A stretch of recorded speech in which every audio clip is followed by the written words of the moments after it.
Okay, today let us start with this last part of this chapter. That is about circular motion. In the previous topic, we have discussed about a two-dimensional motion, which we named as projectile motion.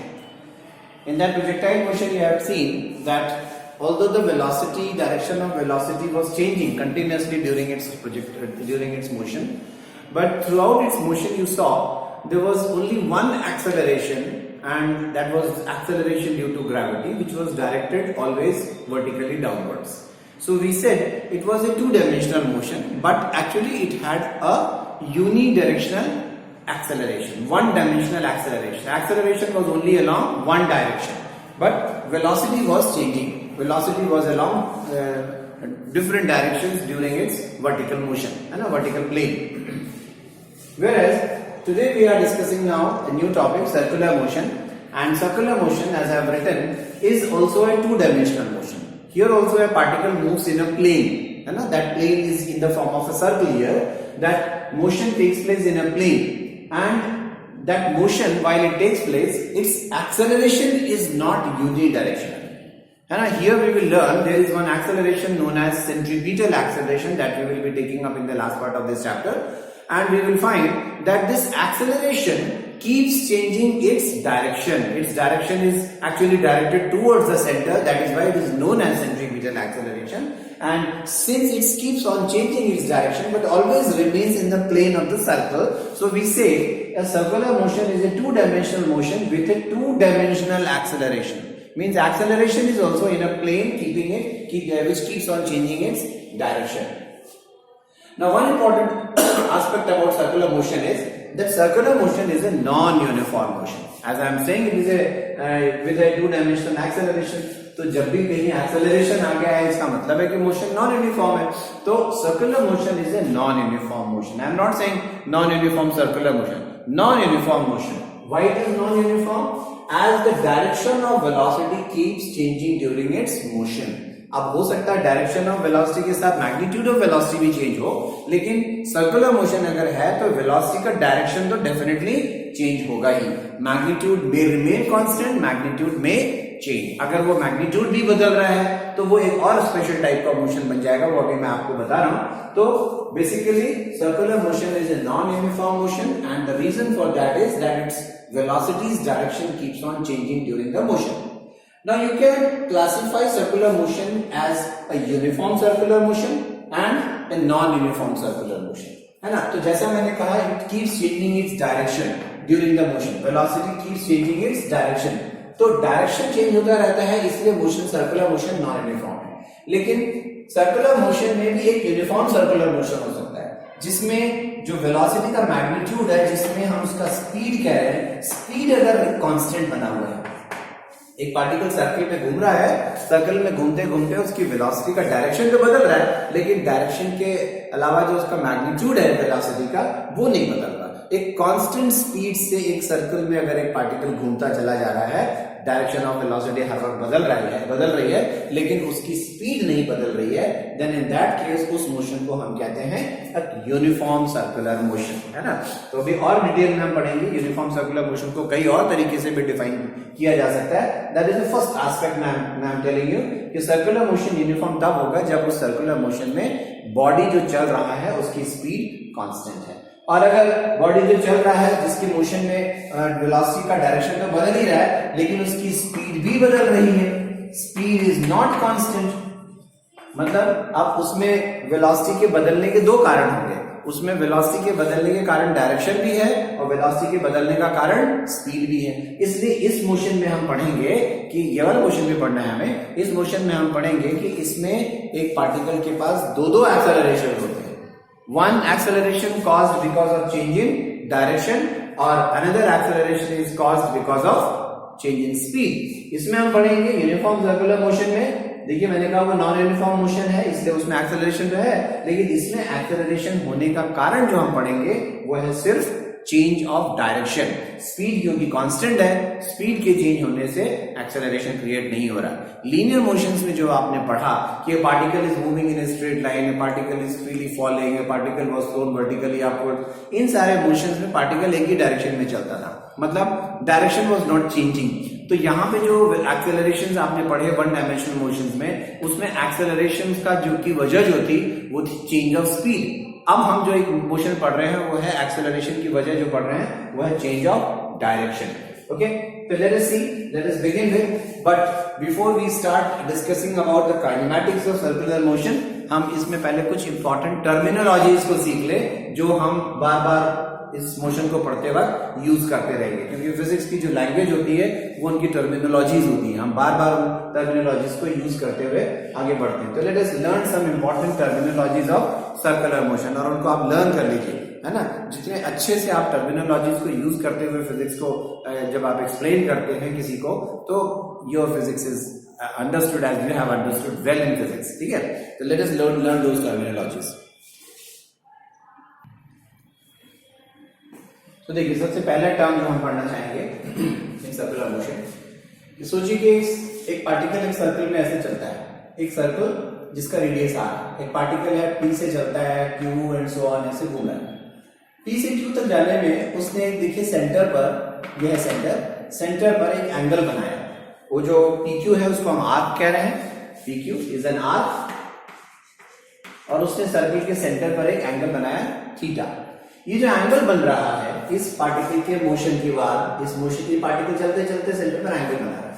ये जो angle subtend करता चला जा रहा है, जो बढ़ता जाएगा जैसे जैसे पार्टिकल चलता जाएगा, उसी एंगल को हम एक एंगुलर डिस्प्लेसमेंट कहेंगे। तो I would like you to understand that, should not get confused with कि वर्ड डिस्प्लेसमेंट का मतलब आते ही ये नहीं समझने लग रहा कि वो लेंथ की कोई बात चल रही है। ये लेंथ नहीं है, एंगुलर डिस्प्लेसमेंट एक एंगल को कह रहे हैं। हम उसको एंगल नहीं कहकर एंगुलर डिस्प्लेसमेंट नाम दे रहे हैं, क्योंकि मोशन की बात चल रही है। तो एंगुलर डिस्प्लेसमेंट देखिए डिफाइन करते समय यही कहा गया, it is the angle subtended by what, subtended bye a moving particle जो चल रहा है, ठीक है, एट द सेंटर। क्योंकि हमारा मोशन सर्कुलर मोशन चल रहा है तो हम कह रहे हैं at the centre. But let me just tell you कि एंगुलर डिस्प्लेसमेंट का मतलब ये नहीं कि सिर्फ पार्टिकल को जब सर्कुलर मोशन में चलना है तभी वो एंगुलर। मैं कहता हूं कि ये एक पॉइंट ऑफ ऑब्जर्वेशन है। जैसे ये एक ऑब्जर्वर है, आप यहाँ पे खड़े हुए, यहाँ एक रोड है, ठीक है, इसके सामने एक रोड है, मैं यहाँ पे खड़ा हूँ, ये एक विंडो है, उसके सामने आपके स्कूल के सामने वहां एक रोड है, ठीक है। उस रोड पर एक कार चली जा रही है इस डायरेक्शन में। कार तो देखिए सीधी सीधी चल रही है, स्ट्रेट लाइन में चल रही है, लेकिन एक ऑब्जर्वर जो था वो यहाँ पर बैठे बैठे देखता है किसी वक्त कि वो कार यहाँ है, ठीक है, उसकी आईज यहाँ है, इसकी आईज यहाँ पॉइंट आउट कर रही है और वो देखता है कार यहाँ है। So this is the line joining the car and his eye. After a while वो कार चलते चलते यहाँ पे पहुंच जाती है। Now he turns his eye, अब आपने उसने आई को टर्न किया, now the line joining the car and the eye is here, right. So देखिए इस कार ने चलते चलते, जो कि एक स्ट्रेट लाइन पे चल रही है, कोई सर्कुलर ऑर्बिट नहीं है, लेकिन इस कार ने चलते चलते आपकी यहाँ आंख पर एक एंगल बनाया। This is angular displacement. The angular displacement is any angle subtended by, the angle subtended by any moving object which may or may not be moving on the circular orbit at any point of observation.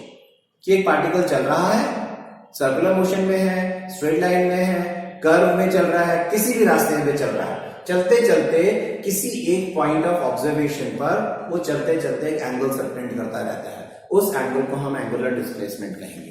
तो यहाँ पर क्योंकि हमारी बात circular motion की चल रही है तो हम उसको सर्कुलर मोशन के टर्म्स में डिफाइन कर रहे हैं इस समय कि what is angular displacement. A particle which is moving on a circle, suppose वो पी से क्यू गया, तो इसको चलते चलते उसने सर्कल के सेंटर पर जितना एंगल सबटेंड किया उसको हम कह रहे हैं angular displacement. So it is the angle subtended by the moving particle at the centre of the circle, ठीक है। इसको कैसे नापने वाले हैं हम लोग? It is measured in radiance. You remember radian was one of the supplementary units in SI systems, है ना। एंगल की यूनिट हम लोगों ने रेडियन बताई थी वहां पर।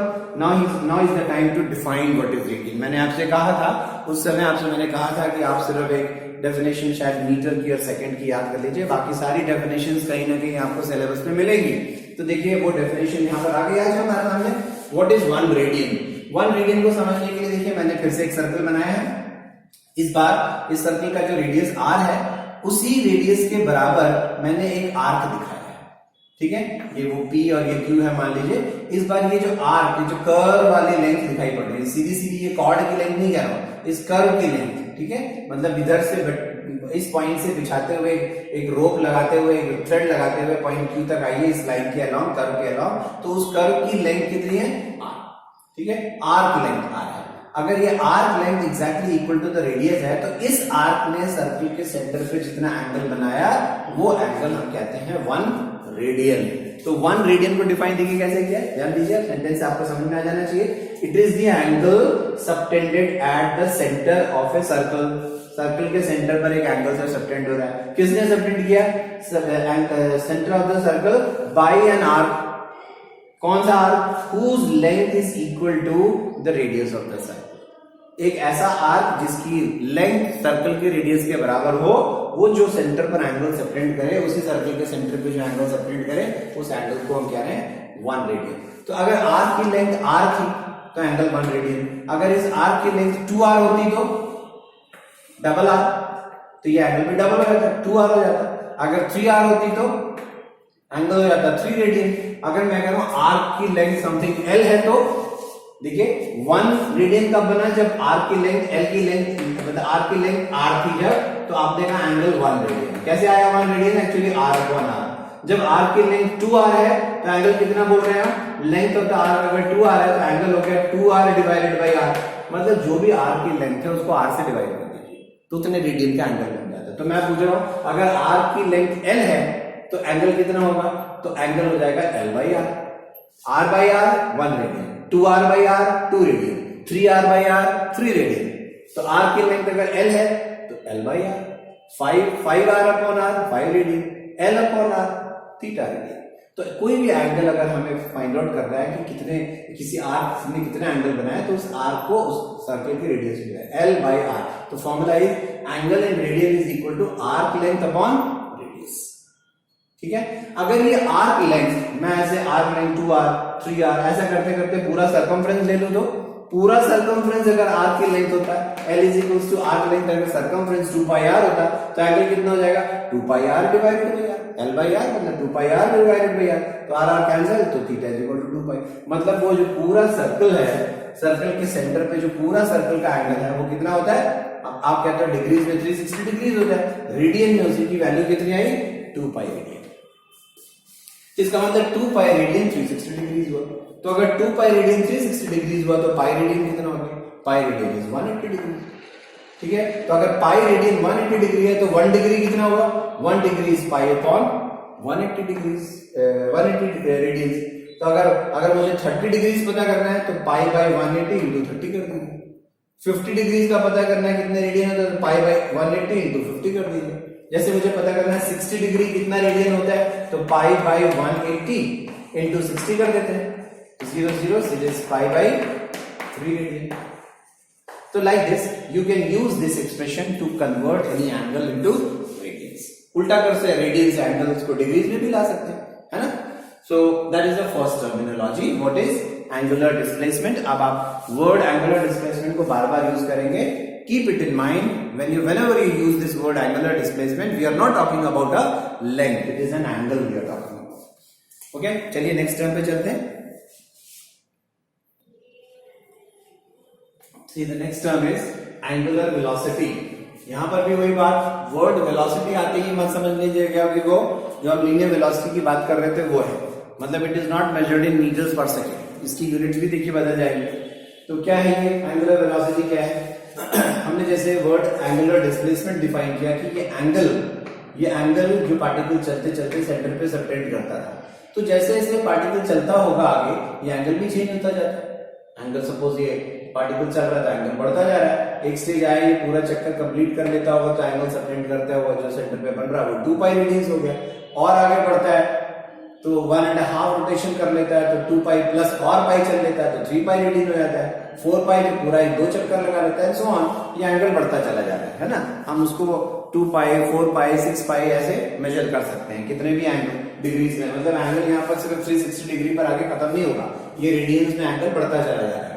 तो ये एंगल अगर चेंज हो रहा है तो हम सवाल पूछ सकते हैं कि एंगल किस रेट से बदल रहा है, कितनी जल्दी जल्दी बदल रहा है एंगल, क्या एंगल को बदलने में बहुत ज्यादा समय लग रहा है, क्या एंगल को बदलने में एंगल बहुत जल्दी जल्दी बदल रहा है, किस रेट से बदल रहा है। The rate at which that angular displacement is changing, angle किस रेट से चेंज हो रहा है, rate of change of angular displacement is called as angular. तो डेफिनेशन तो मेरे ख्याल से आपके लिए इजी है याद करना, जैसे आपने लीनियर मोशंस में डिफाइन किया था, डिफाइन करने का तरीका वैसा ही है। बट ध्यान रखिए जो चीजें आपको इसमें नोट कर लेनी चाहिए, जो आपको उससे डिफरेंशिएट करके रखनी है कि यूनिफॉर्म सर्कुलर मोशन में एंगुलर वेलोसिटी विल बी कि अगर ये एंगल जो थीटा मान लीजिए सबटेंड हुआ, वो सबटेंड हुआ किसी टाइम t में, और टाइम बीतेगा तो एंगल चेंज हो जाएगा। तो t टाइम में अगर एंगल थीटा सबटेंड हुआ तो एक सेकंड में कितना सबटेंड हुआ, थीटा डिवाइडेड बाय t। ठीक है, जैसे आप लीनियर मोशन में velocity is equals to displacement upon time क्या कहा करते थे, यहां हो गया angular displacement theta upon t। तो कंपैरिजन करते हुए याद करेंगे तो बड़ा आसान रहेगा आपके लिए सब चीजें याद रखना, है ना।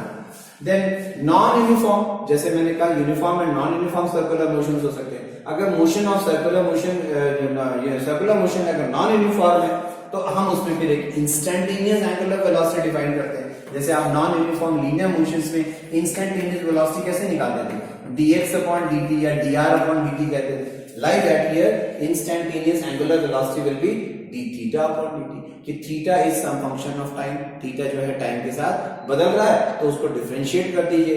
ठीक है, उसका मतलब थीटा और टाइम का जो ग्राफ बने उसका स्लोप निकाल दीजिए, then that will become instantaneous angular velocity. तो it will be uniform circular motion theta upon d, non uniform circular motion d theta upon dt। और नॉन यूनिफॉर्म सर्कुलर मोशन में एक एवरेज भी निकाल सकते हैं, angular average angular velocity, that will be total angular displacement, total angular displacement divided by total time taken. ठीक है, that will be also angular velocity, वो एक एवरेज होगा। एवरेज की बात तभी उठती है ना जब कोई चीज यूनिफॉर्म ना हो, तो हम एवरेज वहां निकाला करेंगे। ठीक है, then unit of angular velocity क्या होनी चाहिए, theta was measured in radians हमने कहा था, है ना। एंड टाइम तो एज यूजुअल टाइम सेकंड्स में, मिनट्स में, आवर्स में नापा जाएगा। तो यहाँ पर unit of omega SI systems में क्या लिखेंगे, radian upon second. So that is another term angular velocity, you must know now. ठीक है, चलिए नेक्स्ट टर्म पे चलते हैं। There are some more terms like this. So the next term is what is time period and what is frequency of revolution.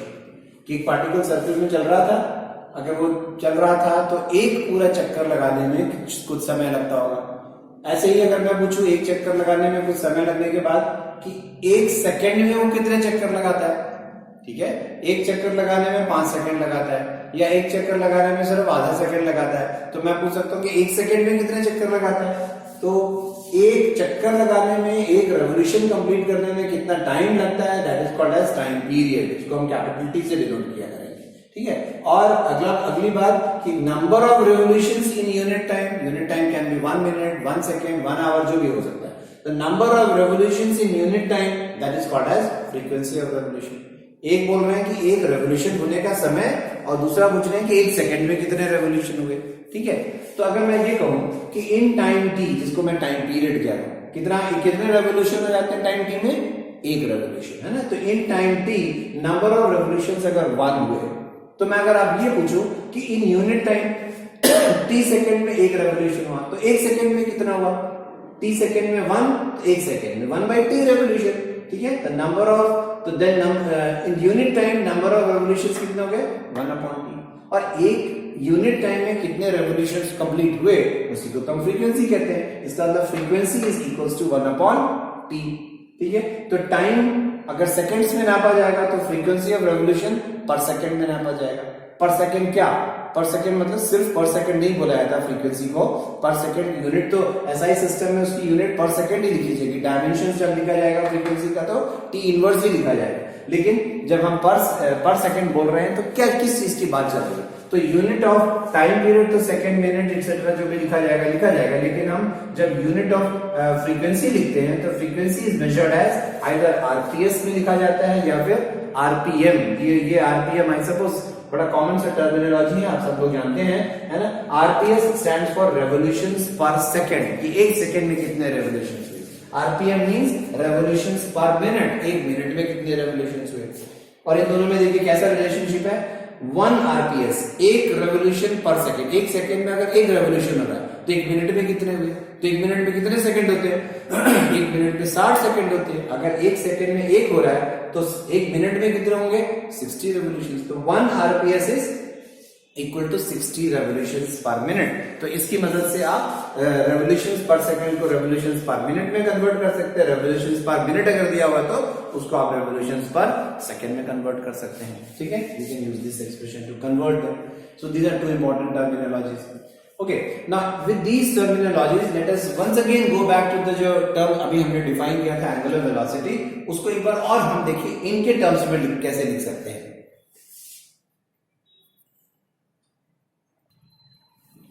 See how these three different terms we have learned: angular velocity, time period, and frequency.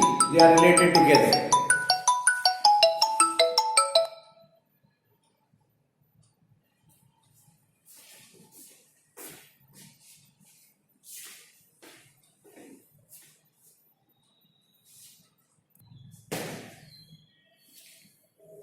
Sorry for that disturbance.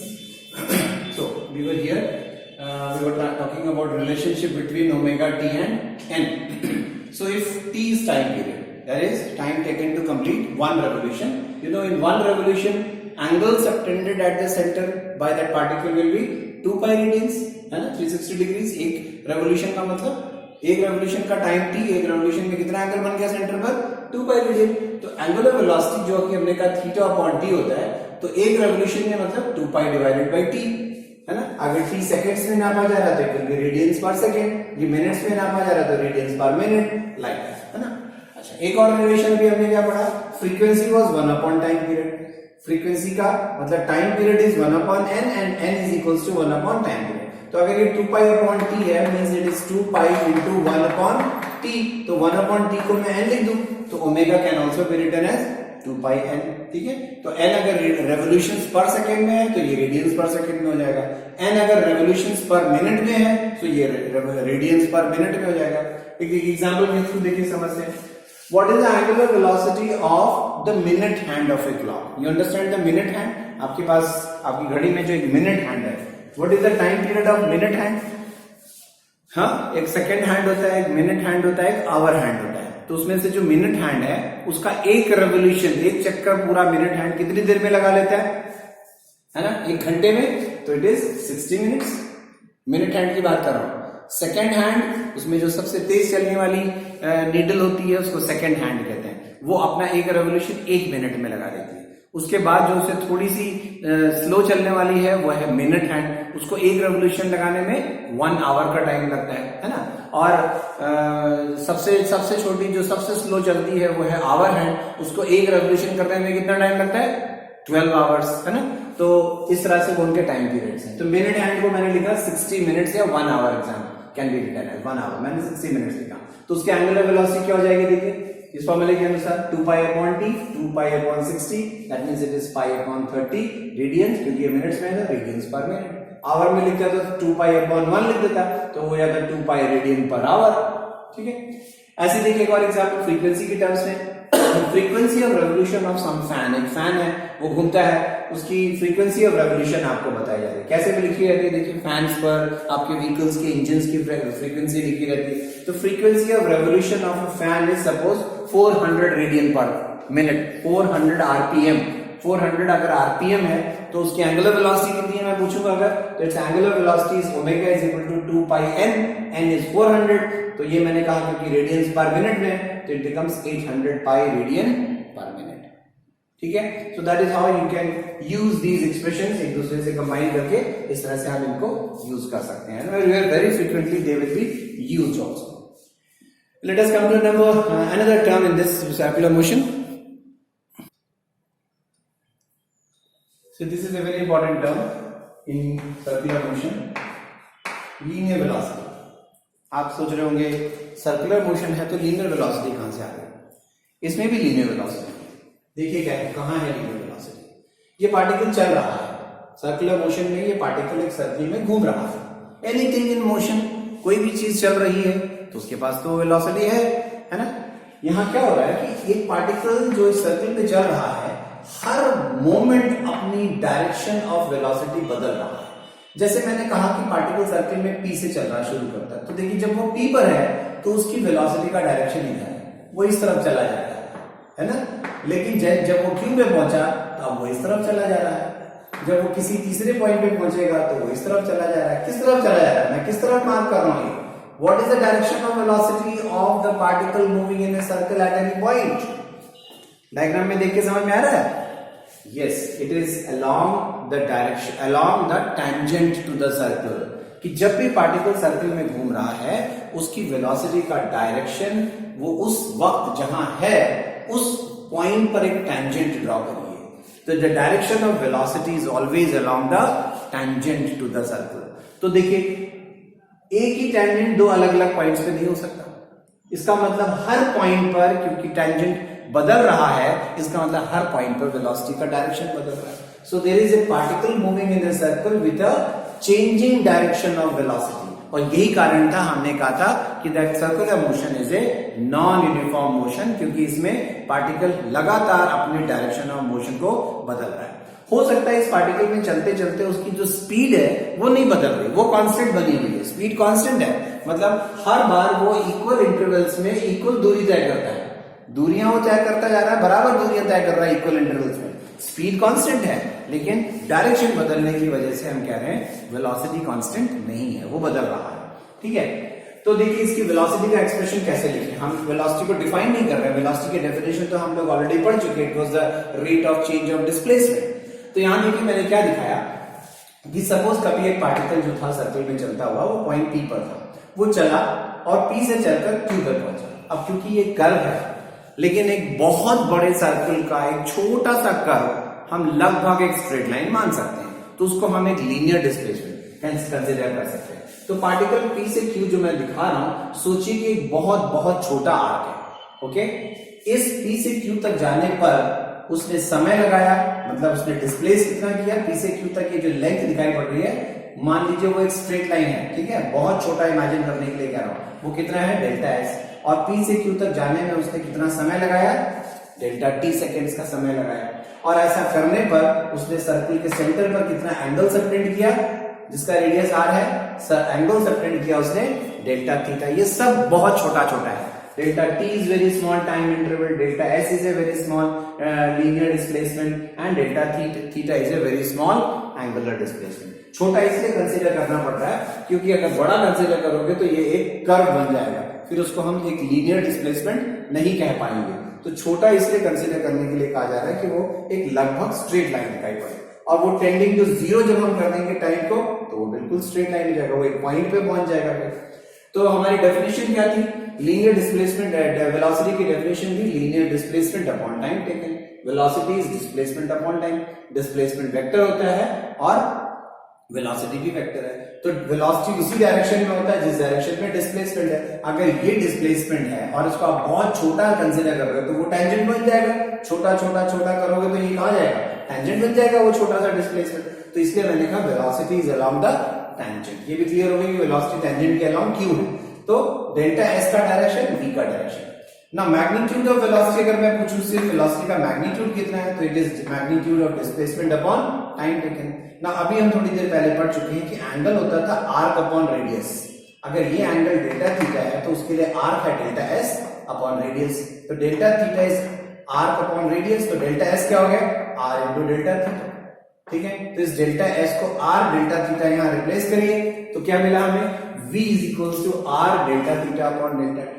ठीक है, अगर ये delta T tending to zero है, मैंने जैसे कहा, तो हम वो आर्क छोटा और छोटा और छोटा करते करते कहां पे पहुंच जाएंगे, पॉइंट P पर ही पहुंच जाएंगे। अगर टेंडिंग टू जीरो है then delta theta upon delta T को क्या लिखते हैं, D theta upon D T. और अभी थोड़ी देर पहले आपको बताया था D theta upon D T means angular velocity.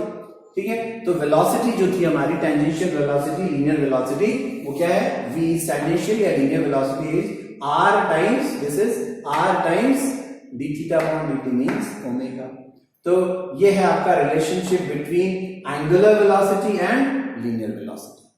ठीक है, if r is the radius of a circle in which the particle is revolving, तो उसकी एंगुलर वेलोसिटी अगर ओमेगा है तो उसकी किसी भी इंस्टेंट पर linear velocity r times omega होगी। ओमेगा चेंज होगी तो v चेंज हो जाएगा, मतलब अगर पार्टिकल सर्कल में जो तेजी से चलने लगा, स्पीड बढ़ाता है अपनी, ओमेगा चेंज हो जाएगा, तो v भी चेंज हो जाएगा, v चेंजेस ओमेगा चेंजेस। ठीक है, इस बात को वेक्टर फॉर्म में भी लिखाया था। यू शुड नो दैट कि ये जो तीन चीजें दिखाई पड़ रही है इसमें v, r एंड ओमेगा, ये तीनों वेक्टर्स है। देखिए r वेक्टर अगर ये है, सेंटर से अगर ये r वेक्टर है तो ये v वेक्टर है। ठीक है, then v vector is omega vector cross r vector, ये क्रॉस प्रोडक्ट है v वेक्टर। मैंने आपको क्रॉस प्रोडक्ट में ये एग्जांपल वहां लिखवाया भी था, उसका कोड भी किया था। अब देखिए आपके सामने है। Now I would like to ask you कि अगर v vector is omega cross r vector है तो what is the direction of omega? इसमें ओमेगा का डायरेक्शन जरा ढूंढ के मुझे बताइए कि ओमेगा किधर है। अगर हम क्रॉस प्रोडक्ट का रूल यूज करते तो omega right hand thumb rule से ओमेगा क्रॉस r करने से v का डायरेक्शन मिलना चाहिए। इसमें आपको v का डायरेक्शन दिखाई पड़ रहा है, r का डायरेक्शन दिखाई पड़ रहा है, this is r, this is v, तो मुझे बताइए ओमेगा किस डायरेक्शन में है right hand thumb rule use करते हुए। Yes anybody? देखिए किधर है omega. Omega actually pointing out है इस फिगर में, पॉइंटिंग आउट। मैं भी आपको थोड़ी देर में बता दूंगा कैसे आप ढूंढते हैं ओमेगा का डायरेक्शन। पॉइंटिंग आउट, अगर देखिए पॉइंटिंग आउट है, अगर ओमेगा का डायरेक्शन आउटवर्ड है और ये r वेक्टर है, मैंने लिखा है cross product omega cross r, तो कैसे करते थे?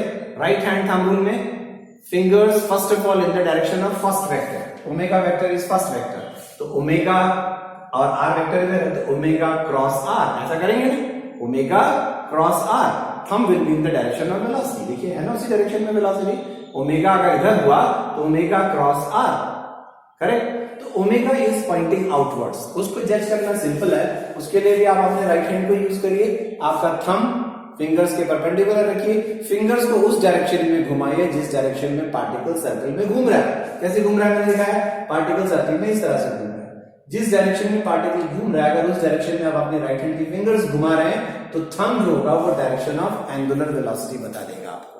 ठीक है, तो एंगुलर वेलोसिटी का डायरेक्शन जज करके आपने क्रॉस प्रोडक्ट दी, तो it should be remembered omega v vector is omega cross r, not r cross omega, should see that. ठीक है, एंड डायरेक्शन ऑफ रोटेशन, अगर ये पार्टिकल सर्कल में घूमता हुआ अगर जैसे ये दिख रहा है कि एंटी क्लॉकवाइज घूम रहा है, अगर एंटी क्लॉकवाइज घूम रहा है तो ओमेगा आउटवर्ड है, अगर क्लॉकवाइज घूम रहा है तो ओमेगा इनवर्ड है। ठीक है, तो this is the relationship between angular velocity and linear velocity of A particle in circle. Any doubts anywhere?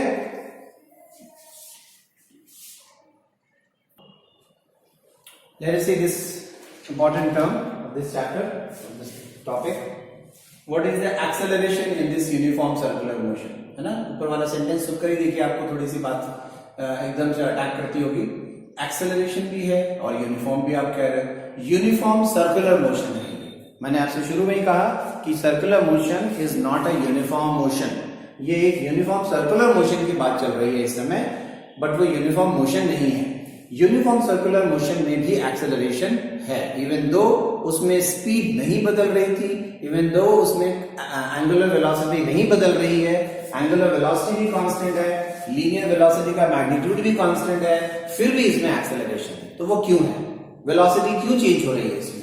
तो इसका नाम हम एक और नाम रखेंगे, इसको हम सेंट्रीपिटल एक्सेलरेशन भी कहते हैं, और अभी थोड़ी देर में आपको पता चल जाएगा कि इसको हम सेंट्रीपिटल एक्सेलरेशन क्यों कहते हैं। देखिए इसमें मैंने कुछ इंपॉर्टेंट पॉइंट्स आपको बताए हैं। First of all centripetal acceleration को समझ लें हम कि this acceleration is produced not because of the change in the speed, क्योंकि स्पीड चेंज हो रही, स्पीड तो चेंज ही नहीं हो रही इसमें, not because of change of speed, तो क्यों हो रही है, is due to the change in the direction of velocity. अभी आपको मैंने इसमें दिखाया था कि इसमें जो पार्टिकल सर्कल में चल रहा था उसमें हर वक्त उसकी वेलोसिटी का डायरेक्शन कैसे बदल रहा था, क्योंकि वेलोसिटी का डायरेक्शन अलोंग टेंजेंट था। तो जब यहां पर था तो वेलोसिटी का डायरेक्शन यहां था, जब वो यहां पर था तो वेलोसिटी का डायरेक्शन यहां था, यहां पर था तो वेलोसिटी का डायरेक्शन ऐसा था। तो मतलब किसी भी पॉइंट पर आप उसके सर्कल पर एक टेंजेंट ड्रॉ करिए तो वो डायरेक्शन ऑफ वेलोसिटी आपको बता रहा है, तो वो बदल रहा है ना। तो इसमें वेलोसिटी का डायरेक्शन बदल रहा है, इसलिए वेलोसिटी बदल रही है, और जब भी वेलोसिटी चेंज हो रही है हम कहते हैं देयर इज एन एक्सेलरेशन। ठीक है, तो इसमें आपको पहली बात ये सबसे इंपॉर्टेंट समझ में आनी चाहिए कि यूनिफॉर्म सर्कुलर मोशन में एक्सेलरेशन की वजह क्या है। वजह है change in the direction of velocity, not the magnitude of the velocity. This acceleration is always directed along the radius towards the center of the circle. इसमें जो एक्सेलरेशन है, एक्सेलरेशन वेलोसिटी की ना तो डायरेक्शन में है ना वेलोसिटी के आगे अपोजिट है। This is again interesting. इसमें एक्सेलरेशन वेलोसिटी की डायरेक्शन में या वेलोसिटी के अपोजिट नहीं है। जैसे मैंने बॉडी को ऊपर से नीचे गिराया तो वेलोसिटी का डायरेक्शन नीचे है और नीचे गिरते वक्त एक्सेलरेशन का भी डायरेक्शन नीचे है, तो इसमें वेलोसिटी और एक्सेलरेशन सेम डायरेक्शन में है। मैंने एक बॉडी को ऊपर फेंका, जब वो पत्थर ऊपर जा रहा है तो वेलोसिटी का डायरेक्शन ऊपर है लेकिन एक्सेलरेशन तो अभी भी नीचे क्योंकि वो रिटार्ड हो रहा है, तो वेलोसिटी और एक्सेलरेशन एक दूसरे के अपोजिट हो गए। ठीक है, जब मैं आपको वेलोसिटी टाइम ग्राफ्स बता रहा था तो उसमें भी मैंने आपको यही बताया था, नेगेटिव एंड पॉजिटिव एक्सेलरेशंस का मतलब था कि वेलोसिटी एंड एक्सेलरेशन अगर दोनों पॉजिटिव है that means both are in same direction, velocity positive है एक्सेलरेशन नेगेटिव है that means they were in opposite direction. यहां लेकिन जो हम पढ़ रहे हैं वो एक टिपिकल केस है कि वेलोसिटी तो अलोंग टेंजेंट है, ये पॉइंट नंबर 2 देखिए, वेलोसिटी अलोंग टेंजेंट है बट ये कह रहा है कि एक्सेलरेशन जो है वो अलोंग द रेडियस है, it is always directed along the radius towards the centre, मतलब इस डायरेक्शन में है। जब वो यहां है अलोंग द रेडियस, अब ये हो गया टुवर्ड्स द सेंटर, ये होगा। ठीक है, तो acceleration in this case is always directed along the radius towards the centre, और इसलिए इसको हम एक रेडियल एक्सेलरेशन भी कहते हैं क्योंकि वो अलोंग द रेडियस है।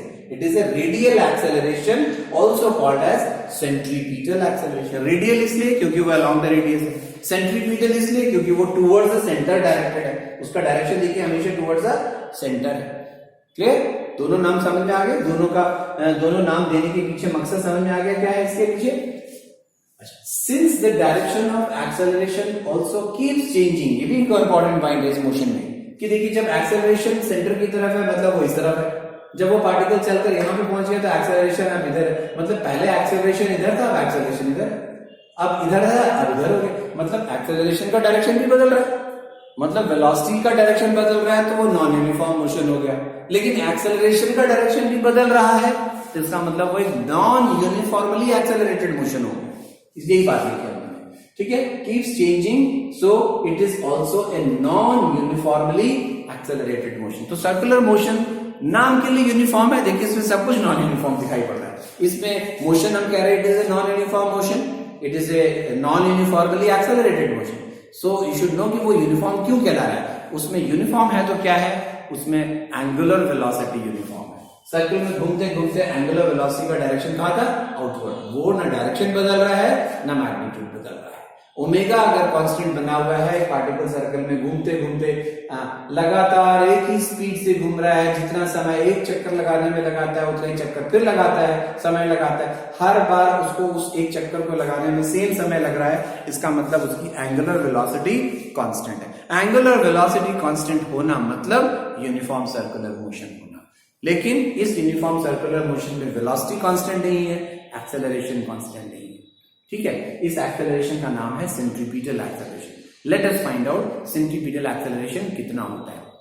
इसके अलावा भी एक एक्सेलरेशन आएगा, है ना, जब ये motion non uniform circular motion होगा तो एक और एक्सेलरेशन अभी आने वाला है, वो जब स्पीड भी बदलेगी। अभी तो इसमें हम कह रहे हैं कि इसकी लीनियर स्पीड नहीं बदल रही, अगर लीनियर स्पीड ने बदलना शुरू कर दिया, ये चक्कर लगाते लगाते तेज हो रहा है, जब आप फैन को ऑन करते हो तो फैन स्पीड गेन करता है, जब ऑफ करते हो तो स्पीड लूज करता है, उस वक्त उसके पास एक और एक्सेलरेशन होता है, उसको हम एक टेंजेंशियल एक्सेलरेशन कहते हैं। ध्यान देने वाली बात यहाँ पर ये है, मैं आपको चीज बता दूं और ये हमेशा के लिए याद रखिएगा कि अगर एक्सेलरेशन की वजह चेंज ऑफ स्पीड है, एक्सेलरेशन की वजह अगर चेंज ऑफ स्पीड है तो एक्सेलरेशन हमेशा वेलोसिटी के डायरेक्शन में होगा या वेलोसिटी के अपोजिट होगा। जैसे मैंने अभी 2 एग्जांपल बताया कि जब एक बॉडी को आपने ऊपर से नीचे गिराया, नीचे गिरते वक्त स्पीड बढ़ रही थी, स्पीड अगर बढ़ रही है तो एक्सेलरेशन स्पीड की या वेलोसिटी के डायरेक्शन में होगा। अगर मैंने पत्थर को ऊपर फेंका था तो ऊपर जाते वक्त स्पीड घट रही थी, अगर वेलोसिटी का मैग्नीट्यूड घट रहा है तो एक्सेलरेशन वेलोसिटी के अपोजिट होगा। ठीक है, एक बात। लेकिन अगर वेलोसिटी एक्सेलरेशन की वजह चेंज इन वेलोसिटी डायरेक्शन का चेंज है, वेलोसिटी चेंज हो रहा है because of change in direction, not because of change in magnitude of velocity, तो रिमेंबर एक्सेलरेशन कभी भी वेलोसिटी के डायरेक्शन में नहीं होगा। वेलोसिटी और एक्सेलरेशन के बीच कोई भी एंगल हो सकता है, 0 डिग्री से 180 डिग्री के बीच में वो एंगल कुछ भी हो सकता है। यहां पर इस मोशन को जिसमें कि हम पढ़ रहे हैं कि वेलोसिटी एक्सेलरेशन की वजह सिर्फ चेंज इन डायरेक्शन है, सर्कुलर मोशन में कैन यू सी वेलोसिटी का डायरेक्शन और एक्सेलरेशन के डायरेक्शन के बीच कितना एंगल है? एग्जैक्टली 90 डिग्रीज है यहाँ पर। तो देखिए मैंने कहा एक्सेलरेशन और वेलोसिटी के बीच में कोई भी एंगल हो सकता है। सेम डायरेक्शन में भी हो सकते हैं तो 0 डिग्री, अपोजिट डायरेक्शन में हो सकते हैं तो 180 डिग्री। इस केस में ये एंगल 90 डिग्री है। कोई और एंगल भी हो सकता है, रिमेंबर दैट। ये नहीं कि अभी जैसे प्रोजेक्टाइल मोशन देखा था आपने, प्रोजेक्टाइल मोशन में देखिए मैंने एक डायग्राम में दिखाया भी था कि जब हमने शूट किया था वेलोसिटी का डायरेक्शन इधर था, एक्सेलरेशन इधर था, एंगल वाज नॉट 90, ठीक है ना। जब पार्टिकल यहां पे पहुंचा था तो वेलोसिटी का डायरेक्शन ऐसा था, एक्सेलरेशन एंगल देखिए अब थोड़ा सा कम हो गया। टॉप मोस्ट पॉइंट पे पहुंचा तो एक्सेलरेशन कहां यहां था, अब वेलोसिटी एंगल 90 हो गया था। अब जब पार्टिकल यहां पे पहुंचा तो वेलोसिटी का डायरेक्शन इधर, एक्सेलरेशन एंगल एक्यूट हो गया। तो पहले हाफ में obtuse angles, top most point पर angle between velocity and acceleration 90 भी हो गया था, फिर एक्यूट एंगल, मतलब angle between acceleration and velocity can vary between anything between 0 to 180। Remember that. ये जो केस हम लोग पढ़ रहे हैं, it is a case of angle between velocity and acceleration is 90 degrees. So let's find out what is the magnitude of this centripetal acceleration. Direction में मैंने बता ही दिया, डायरेक्शन अभी हम वेक्टर फॉर्म में डिराइव करते समय उसका डायरेक्शन डायग्रामेटिकली भी समझ लेंगे।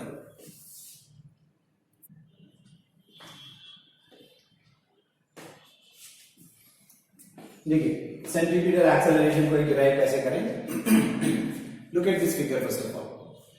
A particle is revolving in a circle and it say was at some point P at some moment, कभी था वो है पॉइंट P पर, and after a while it is at point Q. ये constant speed से इस circle में घूम रहा है, ठीक है ना। आपने उसको दो वक्त पर देखा, कभी पॉइंट P पर देखा, फिर कभी Q पर देखा। जब वो P पर था तो उसकी वेलोसिटी टेंजेंट के नाम v1, वेक्टर v1, P से चलकर थोड़ी देर बाद, कितनी देर बाद, डेल्टा t सेकेंड्स के बाद, मान लीजिए डेल्टा मैंने इसलिए लगाया कि ये टाइम, ये एंगल, ये बहुत छोटा आप इमेजिन करेंगे। मैं एक्चुअली पॉइंट P पर ही एक्सेलरेशन निकालना चाहता हूं, है ना, क्योंकि एक्सेलरेशन हर वक्त बदल रहा है, हर पॉइंट पर एक्सेलरेशन का डायरेक्शन बदल रहा है, तो मुझे एक पॉइंट पर निकालना पड़ेगा। तो पॉइंट P पर वेलोसिटी का डायरेक्शन v1, जब वो पॉइंट P से चलकर पॉइंट Q पे पहुंचा तो वेलोसिटी हो गई v2। मैंने इसको v2 और v1 अलग अलग क्यों लिखा? क्योंकि ये मे बी मैग्नीट्यूड में इक्वल है, डायरेक्शंस अलग अलग। दो वेक्टर्स के अगर डायरेक्शंस अलग है तो they can not be called as equal vectors, तो they are not equal vectors, they just have equal magnitude. Remember that, है ना। कांस्टेंट स्पीड से चल रहा है, यूनिफॉर्म एंगुलर सर्कुलर मोशन चल रहा है। तो ये चल रहा था v1 वेलोसिटी से इस पॉइंट पर इस डायरेक्शन में, अब चल रहा है v2 वेलोसिटी से इस डायरेक्शन में, ठीक है, टेंजेंशियल।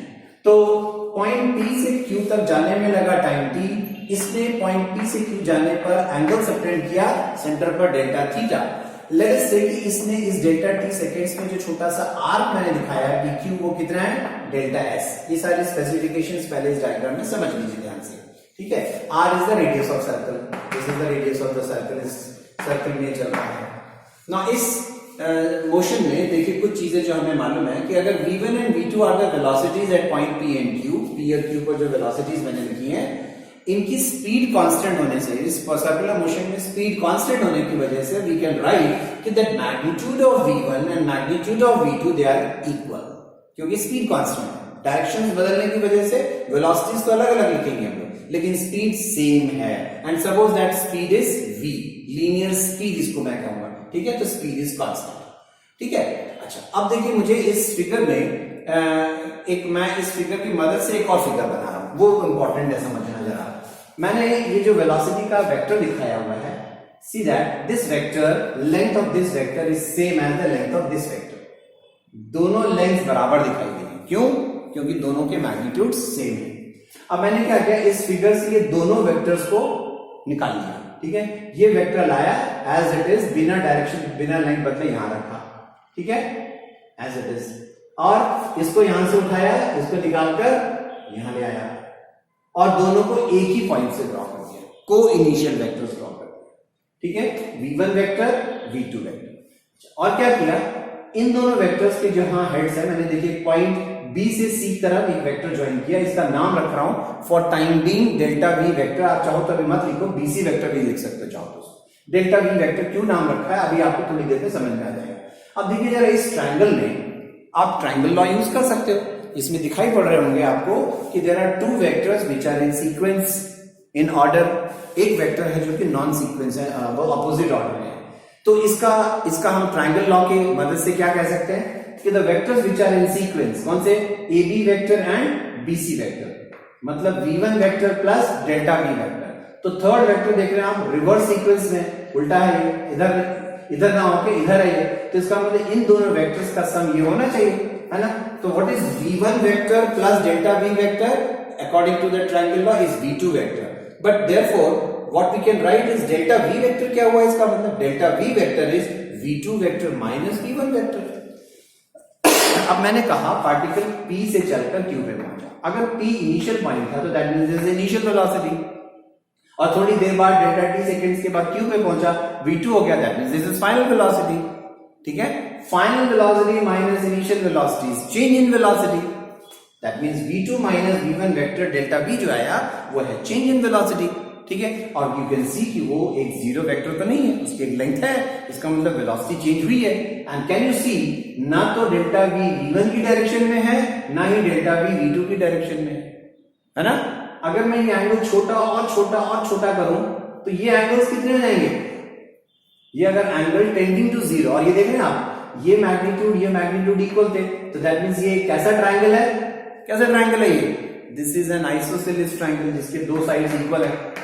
और आइसोसेलेस ट्रायंगल में यू नो ये दो एंगल्स इक्वल होने चाहिए। फिर अगर ये एंगल टेंडिंग टू जीरो है, एक ट्रायंगल के तीनों एंगल्स का सम कितना होता है 180। अगर ये एंगल, एक एंगल उसका अगर जीरो की तरफ बढ़ रहा है, बाकी दो एंगल्स बराबर हैं, इसका मतलब ये दोनों एंगल्स किसकी तरफ बढ़ रहे हैं, दोनों एंगल्स 90 होने की तरफ बढ़ रहे हैं।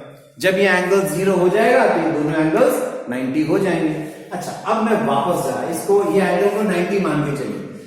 ठीक है, ये अगर एंगल 90 है तो डेल्टा V का डायरेक्शन जरा ध्यान से समझिए। अगर ये एंगल 90 है तो V1 के परपेंडिकुलर है डेल्टा V, V1 का डायरेक्शन ये है। ठीक है, अगर V1 का डायरेक्शन ये है तो डेल्टा V इसके परपेंडिकुलर मतलब किधर हुआ, उसके परपेंडिकुलर मतलब अलोंग रेडियस हुआ। रेडियस टेंजेंट के परपेंडिकुलर होता है, इसका मतलब अगर V1 इधर है तो delta V along the radius towards the centre है। Am I clear? ये बात समझ में आ गई। Direction of delta V is towards the centre along the radius. And acceleration क्या डिफाइन किया जाता है ना, acceleration is defined as rate of change of velocity, change in velocity upon time. मैंने आपसे पहले भी सवाल पूछा था कि डायरेक्शन ऑफ एक्सेलरेशन किधर होता है, direction of acceleration is always in the direction of change in velocity. तो अगर change in velocity towards centre है, that means acceleration towards centre है। तो मैं इसको इसलिए पहले बता रहा हूं कि डायरेक्शन आप पहले समझ लीजिए कि acceleration, centripetal acceleration towards the centre है। तो delta V is towards centre, A is towards centre, and since it is directed towards centre, this acceleration is named as centripetal acceleration. तो डायरेक्शन की problem समझ में आ गई है ना, डायरेक्शन की बात क्लियर हो गई। Now let us come to the magnitude of acceleration, कि ये एक्सेलरेशन होगा कितना, क्योंकि डेल्टा V अगर जीरो नहीं है तो एक्सेलरेशन की वैल्यू कुछ तो होगी अब। ठीक है, तो magnitude of acceleration should be magnitude of delta V divided by delta t। Delta t तो एक स्केलर है, तो इसका मैग्नीट्यूड ले लें तो इसका मैग्नीट्यूड हमें मिल जाएगा। तो magnitude of change in velocity upon time is, अब इसका मैग्नीट्यूड कैसे निकालें। Now come back to this figure again. आप देख रहे हैं कि ये दोनों साइड्स इक्वल है, क्योंकि ये दोनों वेक्टर्स का मैग्नीट्यूड इक्वल है। एक ट्रायंगल और यहां पे बन रहा है, इस पे ट्रायंगल इमेजिन करिए, क्योंकि ये जो आर्क है ये मैंने कहा एक बहुत छोटा आर्क है। अगर ये बहुत छोटा आर्क है तो ये लगभग एक स्ट्रेट लाइन है। तो POQ is a triangle, isosceles triangle, BAC is also isosceles. ये दोनों साइड्स इक्वल है, इसमें ये दोनों साइड्स इक्वल है, ये दोनों रेडियस है, ये दोनों आइसोसेलेस ट्रायंगल है। इसका मतलब इन दोनों ट्रायंगल्स में, ये मैंने लिखा, ठीक है, ट्रायंगल POQ आइडेंटिफाई करिए, ये है POQ एंड BAC, इन दोनों में AB is to AC, AB is to AC का जो रेशियो है that is 1:1, तो OP is to OQ, OP is to OQ, इसका भी रेशियो 1:1 है। मतलब इसके करस्पॉन्डिंग साइड्स सेम रेशियो में है। ओके, एक पेयर ऑफ करस्पॉन्डिंग साइड, और इन दोनों पेयर ऑफ करस्पॉन्डिंग साइड्स के बीच का जो एंगल है, यहां डेल्टा थीटा है, तो यहां ये एंगल कितना है, ये कितना होना चाहिए। लुक, अगर ये रेडियस था तो उसका ये टेंजेंट है, ये रेडियस है उसका ये टेंजेंट है, तो जितना एंगल रेडियस के बीच में होगा उतना ही एंगल तो टेंजेंट्स के बीच में होगा, मतलब जितने एंगल से रेडियस घूमेगा उतने एंगल से तो टेंजेंट भी घूमेगा, क्योंकि टेंजेंट तो हमेशा रेडियस के परपेंडिकुलर चलता रहता है। तो ये एंगल बिटवीन रेडियाई है, तो these are the tangents to these radii, तो टेंजेंट्स के बीच का एंगल भी उतना ही होना चाहिए, तो ये एंगल इक्वल हो गया। तो SAS similarity rule, I am not saying concurrence rule, similarity rule के अनुसार ये दोनों ट्रायंगल्स सिमिलर हो गए, दे आर सिमिलर ट्रायंगल्स। ठीक है, अब देखिए सिमिलर प्रूफ, यहां तक कोई बात क्लियर, किसी को डाउट है तो मुझे बताइए सिमिलैरिटी प्रूफ करने तक। ठीक है, so these two triangles are similar. आगे देखिए हम कैसे डिराइव करने वाले हैं।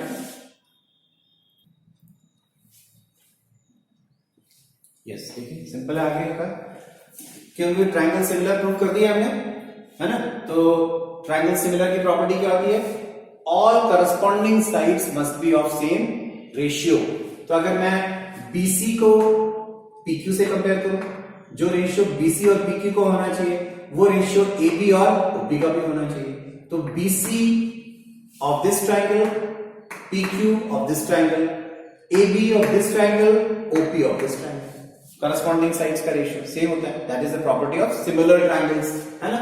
तो now substitute the values, what is BC क्या है इसमें, BC was change in velocity, सब कुछ मैग्नीट्यूड्स के फॉर्म में रख रहा हूं, नो वेक्टर साइन BC। हम वेक्टर्स की बात कर चुके हैं, वेक्टर्स का पर्पस होता है डायरेक्शन जानना और मैग्नीट्यूड, तो डायरेक्शन में हम पहले से ही बात कर चुके हैं कि डायरेक्शन ऑफ एक्सेलरेशन की तरह। अब मैं सिर्फ मैग्नीट्यूड्स रख रहा हूं, नो वेक्टर साइंस है।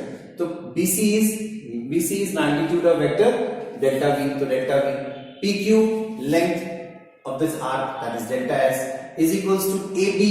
What was AB? AB velocity vector V whose magnitude was V, so V divided by OP is radius R.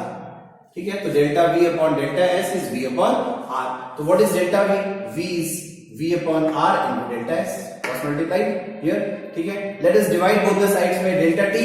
इधर भी delta T से इधर भी delta V upon delta T is V upon R, delta S upon delta T. What is delta S upon delta T? Displacement upon time. ये displacement upon time that was linear velocity. थोड़ी देर पहले बताया था linear velocity. ठीक है, तो V by R into V is delta V upon, और ये delta V upon delta T है, this is our centripetal acceleration. तो एक्सेलरेशन क्या मिला, centripetal acceleration is V square upon R। But एक छोटा सा रिजल्ट अभी हमने पहले डिराइव किया था, V was magnitude of this linear speed was omega R, omega cross R बताया था ना, तो इट इज ओमेगा R। तो V की वैल्यू अगर हम ओमेगा R यहां रख दे तो ओमेगा स्क्वायर R स्क्वायर, एक R कैंसिल आउट कर दे, तो centripetal acceleration can be also written as omega square R। तो centripetal acceleration is V square by R या ओमेगा स्क्वायर R। ठीक है, so this is uniform circular motion. In that circular motion we have acceleration called as centripetal acceleration. Once again we will be taking up this circular motion, then we will take up non-uniform circular motion जब हम chapter of rotational motion पढ़ेंगे वहां पर, तो वहां पर मैं एक बार फिर आपको वहां लेकर आऊंगा। एंड रिमेंबर दैट ये सारी बातें मैं आपको वहां पर फिर पूछूंगा। ठीक है, जब हम वहां पर नॉन यूनिफॉर्म सर्कुलर मोशन करेंगे तो वहां पर जो ये V जो था वो V कांस्टेंट नहीं होगा, तो जब V कांस्टेंट नहीं होगा तो V तो बदल रहा है, तो इसका मतलब A भी बदलेगा, V बदलेगा तो A बदलेगा, R तो रेडियस चलिए कांस्टेंट है, अगर V बदलेगा तो A बदलेगा, मतलब सेंट्रीपिटल एक्सेलरेशन बदलना शुरू हो जाएगा। लेकिन उस V के बदलने की वजह से, V मतलब magnitude of V, magnitude of V के बदलने से एक और एक्सेलरेशन क्रिएट होगा, है ना। और मैंने आपको थोड़ी देर पहले बताया जब स्पीड बदलती है तो acceleration is either in the direction of velocity और opposite to the direction of velocity. तो ये जो वेलोसिटी थी किधर थी, अलोंग द टेंजेंट थी। तो अगर ये स्पीड बदलेगी तो वो जो दूसरा एक और एक्सेलरेशन क्रिएट होगा नॉन यूनिफॉर्म सर्कुलर, मतलब uniform non uniform circular motion में, वो एक्सेलरेशन अलोंग द टेंजेंट आएगा हमारे पास। तो जब एक सर्कल में एक पार्टिकल घूमता है, अगर वो नॉन यूनिफॉर्मली घूमता है तो उसके पास दो एक्सेलरेशन होते हैं। One is acceleration towards the centre, उसको सेंट्रीपिटल एक्सेलरेशन कहते हैं। Another acceleration is along the tangent, उसको हम टेंजेंशियल एक्सेलरेशन कहते हैं। So that we will take up in non-uniform circular motion, and that is all for today. This is for uniform circular motion.